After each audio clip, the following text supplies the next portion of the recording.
A company is a group organized to create a product or service, and it is only as good as its people and how excited they are about creating. I do want to recognize a ton of super talented people. I just happen to be the face of the companies. I've actually not read any books on time management. I would just question things. It would infuriate my parents. That I wouldn't just believe them when they said something cause I'd ask them why. And then I'd consider whether that response made sense given everything else I knew. It's okay to have your eggs in one basket as long as you control what happens to that basket.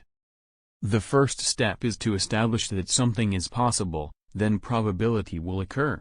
When Henry Ford made cheap, reliable cars, people said, "Nah, what's wrong with a horse?" That was a huge bet he made, and it worked. My biggest mistake is probably weighing too much on someone's talent and not someone's personality. I think it matters whether someone has a good heart. I wouldn't say I have a lack of fear. In fact, I'd like my fear emotion to be less because it's very distracting and fries my nervous system. If something has to be designed and invented, and you have to figure out how to ensure that the value of the thing you create is greater than the cost of the inputs, then that is probably my core skill. I say something, and then it usually happens. Maybe not on schedule, but it usually happens. If you get up in the morning and think the future is going to be better, it is a bright day. Otherwise, it's not. I think the best way to attract venture capital is to try and come up with a demonstration of whatever product or service it is and ideally take that as far as you can.